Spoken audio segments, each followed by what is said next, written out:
ఇవే ఇవే జీవన తరంగాలు, ఇవే ఇవే జీవన తరంగాలు, జీవన తరంగాలు. ఆ ఇమేజ్ని వాడుకొని బాగా సంపాదించుకున్నాడు. దోచుకున్నది దాచుకోవడానికి, దాన్ని కాపాడుకోవడానికే అతనికి టైం సరిపోతుంది. కట్టల గుట్టపై ఎక్కి కూర్చున్నాడు. కానీ ఇంతకాలానికి ఇప్పుడు దిగొచ్చాడు మేడం. అదే ఎందుకని? ఈ అనుకోని మార్పులకు కారణం ఏమిటా అని. ఒక అనుకోని అతిథి ఎంట్రీ ఇచ్చాడు మేడం. అతడే ఎక్స్ కార్పొరేటర్ గోవిందమూర్తి అని. ఇతడు నీలకంఠానికి చాలా కావాల్సినవాడు. ఇప్పుడిద్దరి మధ్య గ్యాప్ వచ్చింది. అందుకే గోవిందమూర్తి ప్రకాష్ దగ్గరికి వెళ్ళి ప్రెజర్ తెచ్చాడనుకుంటున్నారు.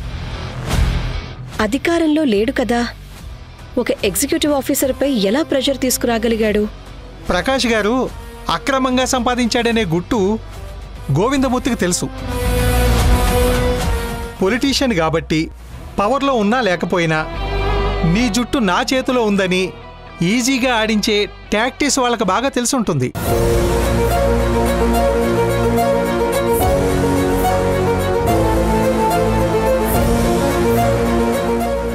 అంటే ప్రకాష్ను గోవిందమూర్తి భయపెట్టుంటాడా? ఖచ్చితంగా బెదిరించుంటాడు. ఒకసారి కలుద్దామా ప్రకాష్ని? నాకెలాగూ పరిచయం ఉంది. గోవిందమూర్తి వార్నింగ్ ఇచ్చాక ఇప్పుడిప్పుడే ప్రకాష్ డ్యూటీలో దిగాడు. ఆయన డ్యూటీ ఆయన చేయనివ్వండి. కార్పొరేషన్కి రెండే మార్గాలున్నాయి. ఒకటి ఇన్స్పెక్షన్ చేసి రూల్స్కి విరుద్ధంగా ఉన్నవి పడగొట్టేసేయాలి, లేదా పెనాల్టీ కట్టించుకొని రెగ్యులరైజ్ చేసుకోవాలి. పడగొట్టే అవకాశం లేదు. అలా చేస్తే నీలకంఠం ఊరుకోడు. ఇక రెగ్యులరైజ్ చేసుకోవాలి అంటే అన్ని డాక్యుమెంట్స్గా ఫేర్గా చూపించాలి. దాంతో రెగ్యులరైజ్ అవుతుంది. కాబట్టి కార్పొరేషన్ వాళ్ల పని కంప్లీట్ అవుతుంది. అప్పుడు మన డిపార్ట్మెంట్ పని స్టార్ట్ అవుతుంది. ఆ బిల్డింగులు కట్టేందుకు డబ్బు ఎక్కడి నుంచి వచ్చిందన్న దగ్గర స్టార్ట్ అవుతుంది. కాబట్టి ఈ రెండింటిలోనూ సుఖం లేదు. ఈ రెండూ జరగకుండా మధ్య మార్గంగా గోవిందమూర్తి నీలకంఠం ఇద్దరూ కాంప్రమైజ్ కావడం మూడో మార్గం. అయితే అలా జరిగే వరకు ఆ ఇద్దరూ నలిగిపోతారు. రేటు కుదిరే వరకు ఇది జరుగుతూనే ఉంటుంది. కాబట్టి మీరిప్పుడే ఇన్వాల్వ్ అయితే నీలకంఠానికి ప్రెజర్ పెరుగుతుంది. వెంటనే సెటిల్ చేసుకుంటారు. ఇప్పటి వరకు జరిగింది 2-3 బిల్డింగ్స్ ఇన్స్పెక్షన్ మాత్రమే. ఇంకా జరగనివ్వండి. ఇంకో 2 రోజులు గడువు ఇవ్వండి.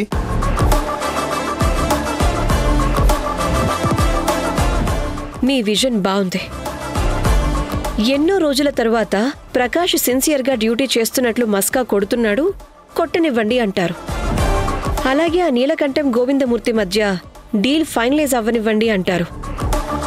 అలా ఆడి ఆడి చివరి అంకం చేరుకునే టైంలో మనం ఎంట్రీ ఇచ్చి వాళ్ళాటకు మనం క్లైమాక్స్ డిసైడ్ చేద్దాం.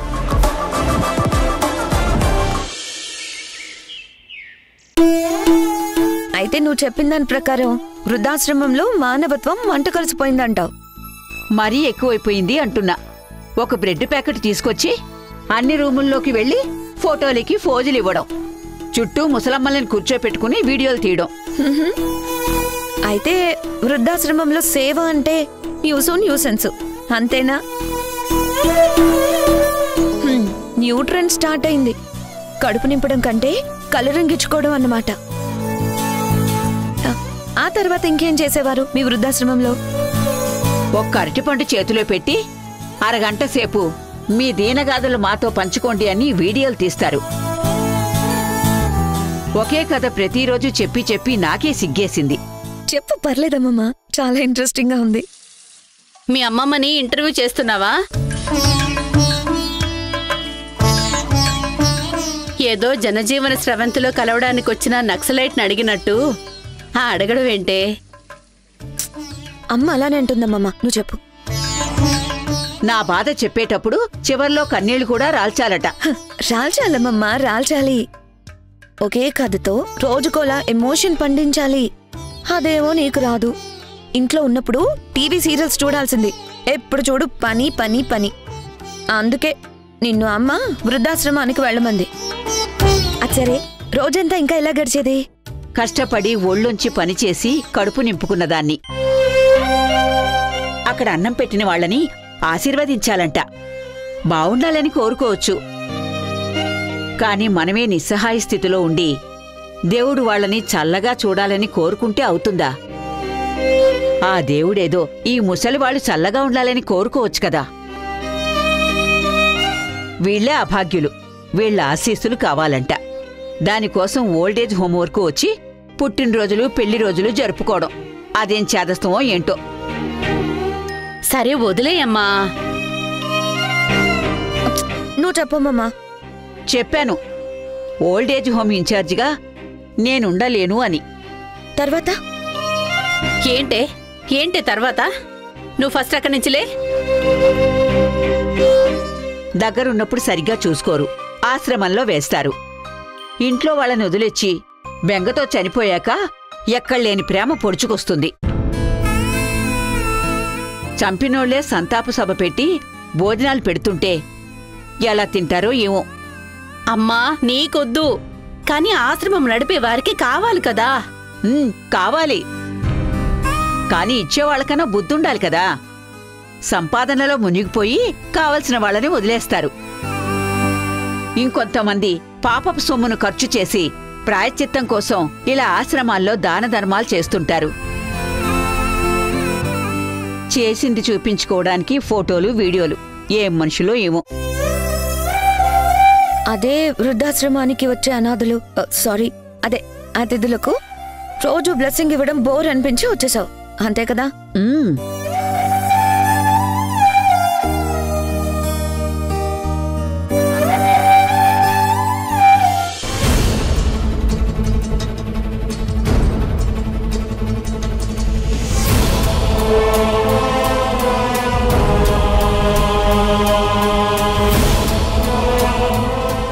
ఏంటి రమ్మని పిలిచావు? ఒక చిన్న ప్రాబ్లం రా. డబ్బులు మాత్రం నా దగ్గర లేవు. డబ్బుల కోసం కాదురా నేనొచ్చింది. మరెందుకు వచ్చావో చెప్పు, ఆఫీస్కి టైం అవుతుంది. రఘురామ్ నీకు తెలుసు కదా? తెలుసు.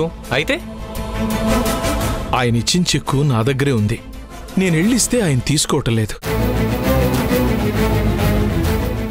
నిజం చెప్పాలంటే దేవికి పిన్నిని వాళ్లే కావాలని ఇరికించారు. చెక్కు తీసుకోమని నువ్వు ఒక్కసారి చెప్తే తను తప్పకుండా నీ మాట వింటాడు. లేదు, ఆయన తీసుకోడు. నేను చెప్పినా విన్నాడు. ఆయన చెప్పేదంతా అబద్ధం రా. కోర్టుకు వెళితే ఆయన చెప్పేది నిలబడదు. అది ఆయనకు కూడా తెలుసు. ఆయన చెప్పేదేంటి? లెక్చరర్ చెప్పాడు, నేను ఇచ్చాను. డబ్బు కూడా ఆయనది కాదని బుకాయిస్తున్నాడు. అది టెక్నికల్గా ఎక్కడ నిలబడదని తెలుసు. మరి దీనికి ముగింపు ఎక్కడా? ఇది అప్పుడే క్లోజ్ కాదు. పిన్ని మీద ఆఫీస్లో ఒక ఎంక్వైరీ జరుగుతుంది. పిన్ని ఏమైనా కంప్లైంట్ ఇస్తే నీ మీద కూడా ఎంక్వైరీ జరుగుతుంది. అప్పుడు కోర్టుకు వెళ్లాల్సి ఉంటుంది. దానికి చాలా ఖర్చు అవుతుంది కదరా. అమ్మ చెప్పింది, ఇల్లు అమ్మాలనుకుంటే అమ్మాయి, మీ కోర్టు ఖర్చుల కోసం ఒక వాటా తీసుకోమని చెప్పింది. అది ఇస్తాను, మీరు ఖర్చు పెట్టుకోండి. ఇల్లమ్మేస్తే తనెక్కడికి వెళ్తుందిరా? నాకు తెలీదు. అందరూ ఒకే మాట మీద ఉన్నారు. కేసుకి డబ్బు అవసరమైతే ఇల్లు అమ్మేసి వాటా ఇవ్వాలని. మరి నీ సంగతి ఏంటి? మీ వాటా కోర్టు కేసుకు ఖర్చు చేస్తే అయిపోతుంది. తర్వాత ఎక్కడికి వెళ్తారు? అమ్మకి జాబ్ ఉంది, రిటైర్ అయ్యాక పెన్షన్ వస్తుంది. కీర్తికి కూడా ఉద్యోగం ఉంది. పెళ్ళైతే తన దారి తను చూసుకుంటుంది. ఇంత జరగాక కూడా మీరెళ్ళి వాళ్ళతో పాటు ఉంటారా? లేదురా. ఇన్నాళ్ళు నేను ధరణిని బాధ పెట్టాను. కీర్తి పెళ్లి నా వల్లే ఆగిపోయింది. తన భవిష్యత్తు కూడా పోయింది. ఇక ఇల్లు కూడా పోతుంది. ఒరేయ్, ఇప్పుడు నేనేం చెయ్యాలో చెప్పరా? నాకు తెలియదు నాన్న. నిజంగా నేను మోసం చేసినా బావుండు. నాపై కంప్లైంట్ ఇచ్చేవాళ్ళు, పోలీసులు నన్ను అరెస్ట్ చేసి ఉండేవాళ్ళు. దాంతో కథంతా ముగిసిపోయి ఉండేది. అప్పుడు ఖర్చు ఉండేది కాదు, ఈజీగా కేసు క్లోజ్ అయ్యేది.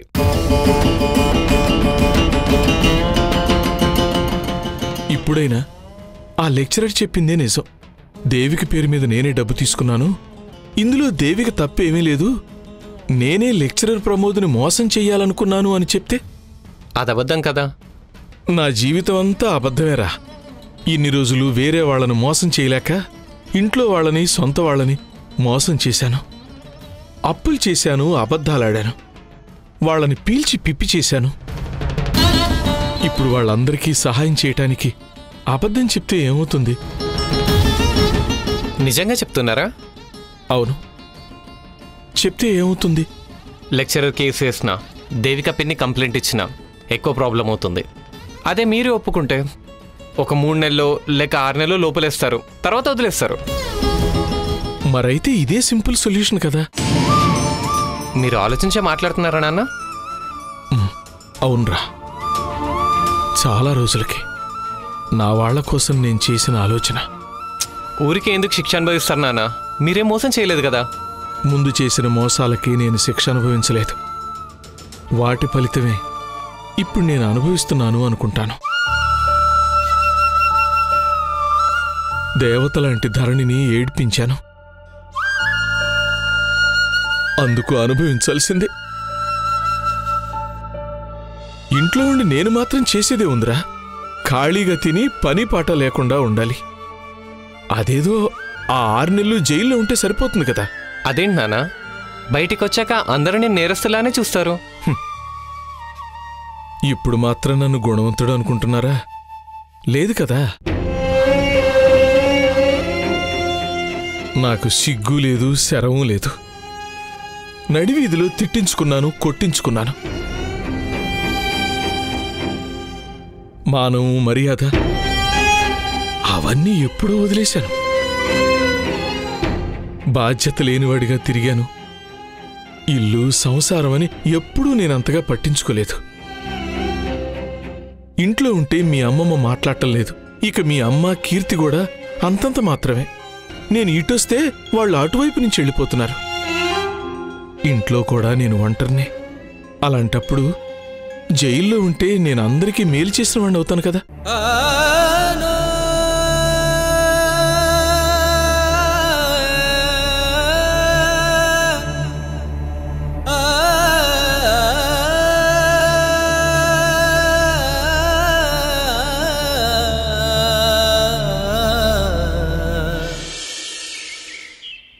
అమ్మాయి దేవికా, దేవికా.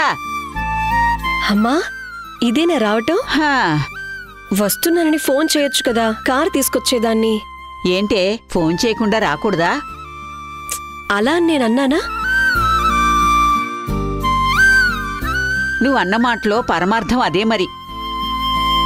అపార్థం చేసుకోకమ్మా. సర్లే గాని ధరణిని కలిసావా? డ్యూటీ బిజీలో ఉండి కుదరలేదమ్మా. సడన్ గా మనసెందుకు మారిందో. ఇదిగో ఇలాంటి ప్రేమ అక్కడ కరువైంది. బిడ్డల చేతి స్పర్శ లేక ప్రాణం విలవెల్ల ఆడిపోయింది. మనిషిని అక్కడున్నా మనసు మాత్రం నీమీద, ధరణి మీదే ఉండేది. ఒంటరిగా ఉండడం శాపంలా అనిపించింది. కాళ్ళు చేతులు ఆడకుండా పోయాయి. అందుకే అరక్షణం ఆలోచించకుండా వచ్చేశాను. సొంత మనుషులకు దూరంగా కొన్ని రోజులు ఉండలేకపోయాను అన్నా.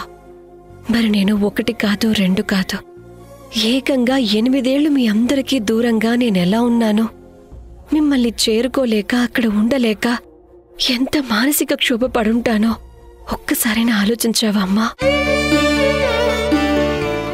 ఏ ఆడపిల్లైనా అనుకోని పరిస్థితుల్లో భర్త దూరంగా ఉన్నా తట్టుకోగలదేమో కాని పుట్టింటి వాళ్ళు దూరం అయితే మాత్రం భరించలేదమ్మా. అప్పుడు మీరు కూడా నన్ను దోషిలా చూస్తూ గుమ్మం బయట నిలబెట్టారు కానీ గుమ్మం దాటనివ్వలేదు. అది నీ కర్మ, మేమేం చేస్తాం? మమ్మల్ని కాదని అప్పుడు పెళ్లి చేసుకుని బాధ పెట్టావు. ఇప్పుడు నీ చేతిలో అధికారం ఉంది కదా అని ఇప్పుడు అదే చేస్తున్నావు. తప్పు నువ్వు చేసి వేలు మా వైపు చూపుతావేంటి?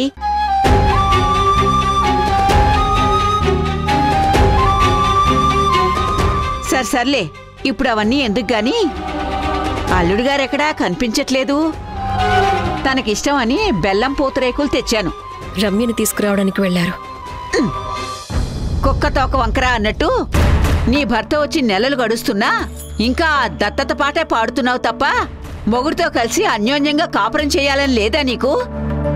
అమ్మా, అన్నీ తెలిసినా సరే కంటికి కనిపించని భయం నన్ను ఆ వైపు ఆలోచించనివ్వకుండా చేస్తుందమ్మా. ఈ తరం వాళ్ళకి చదువు ఎక్కువైతే ఇలాంటి తలతెక్క ఆలోచనలే వస్తాయని ఊరికే అనలేదు. నువ్వు బాగా చదువుకున్నావు. నువ్వు బయటికి వెళితే తప్పు చేసిన మగవాళ్లంతా నిన్ను చూసి గజగజ వణికిపోతారు. నువ్వేమో కంటికి కనపడని భయం, ఒంటింట్లో దూరింది దెయ్యం అని నాకే కాశీమదిలి కథలు చెప్తున్నావు. నిజమమ్మా, నా భయం పోవాలి అంటే ఎలాంటి సిట్యువేషన్లో అయినా కళ్యాణ్ నా చెయ్యి వదిలి వెళ్ళడు అనే ధైర్యం నాలో వస్తే తప్ప నా భయం పోదేమో.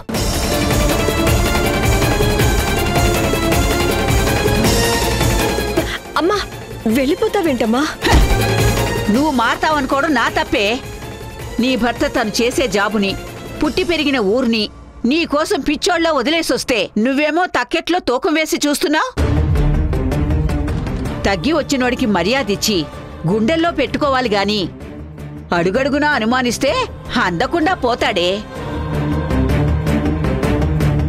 ఇక నువ్వు భూతద్దం పెట్టి వెతికినా అతను దొరకడు. క్యారెక్టర్ లేనివాడైతే నువ్వు పెట్టే పరీక్షలకి ఎప్పుడో వెళ్ళిపోయేవాడు. అయినా సరే అణిగిమణిగి ఉన్నాడంటే అతనికి నీ మీదున్న ప్రేమే తప్ప ఇంకొకటి కాదు. లేటుగా పిల్లలు పుడితే వాళ్ళకి 25 ఏళ్ళు వచ్చేసరికి మీరు పెన్షన్ తీసుకునే వయసులోకి వెళ్ళిపోతారు. అప్పుడే మీకొచ్చే జబ్బులతో వాళ్ళకి మీరు గుదిబండ అవుతారు. ఆలోచించుకో. ఈ అమ్మ ఆవేదన అర్థం చేసుకోవే.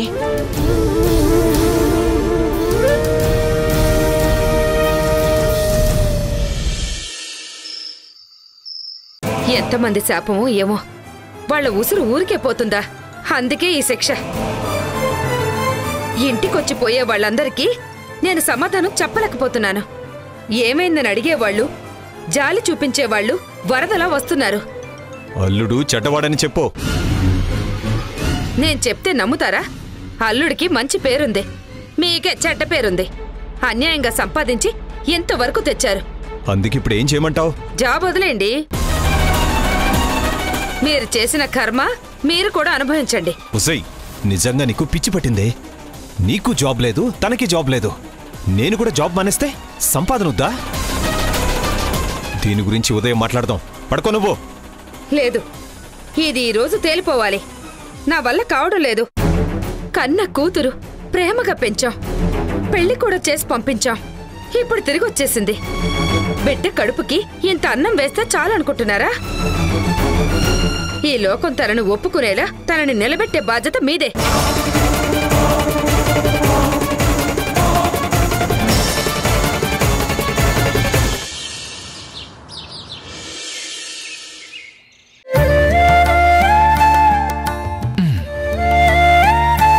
అప్లికేషన్ పర్ఫెక్ట్గా ఫిల్ అయింది.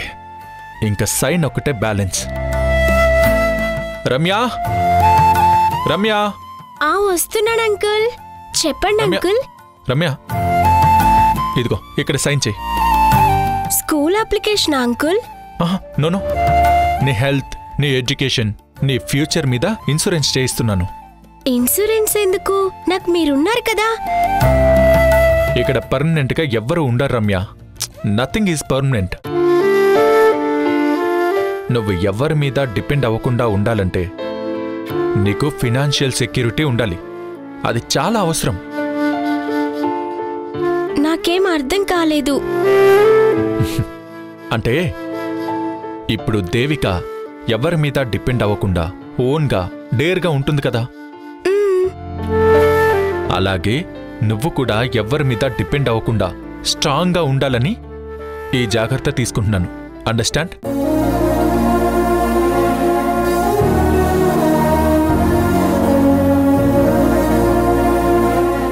Thanks uncle.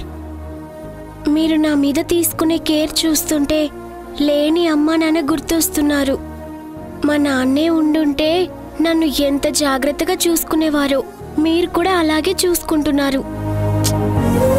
ఓకే రమ్య, ఏడవకు.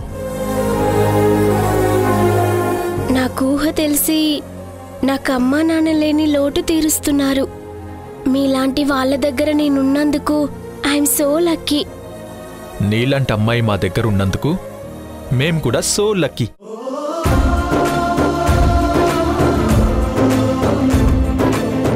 నువ్వు బాగా చదువుకుని ఆంటీ కన్నా పెద్ద ఆఫీసర్ అవ్వాలి. సొసైటీలో గొప్ప పేరు సంపాదించాలి. నిన్ను చదివించినందుకు మా పేరుని నిలబెట్టాలి. ఓకేనా? Sure uncle. Good girl. ఇదిగో సైన్ పెట్టు. నేను చదువుకోవాలి, వెళ్తాను.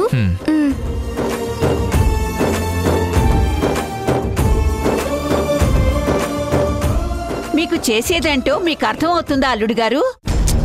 రమ్య ఇబ్బంది పడకూడదని ఇన్సూరెన్స్ చేయిస్తున్నానత్తయ్య. ఇందులో తప్పే ఉంది? ఇందాక దేవికి చేసిన పనికి ఈ ఇంటి గడప కూడా తొక్కకూడదనుకున్నాను.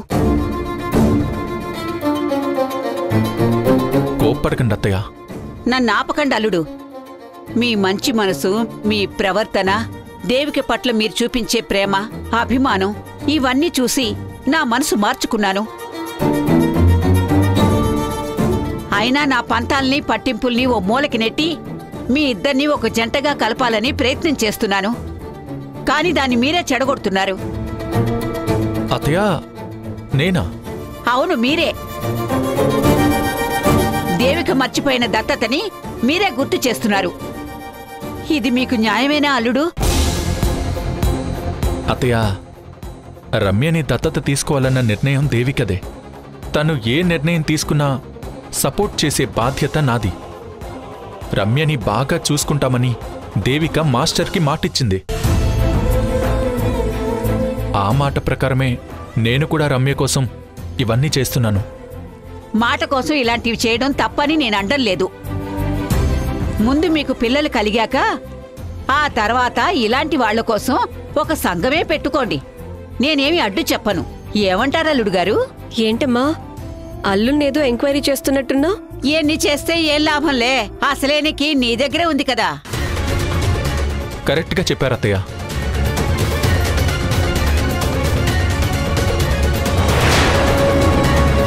అల్లుడు గారు ఎటెళ్లారా అని. నాకేం తెలియదమ్మా, తలుపేసుంది. అంటే కీర్తికి చెప్పి వెళ్ళినట్టున్నారు. మరి పిలిచి అడుగు. కీర్తి, విషయం ఏంటో చెప్పు. నాన్న ప్రస్తుతానికి రానని చెప్పి వెళ్లారు. పిన్ని పేరు మీద నాన్నే డబ్బులు తీసుకున్నానని ఒప్పేసుకోవడానికి స్టేషన్కి వెళ్తానన్నారు.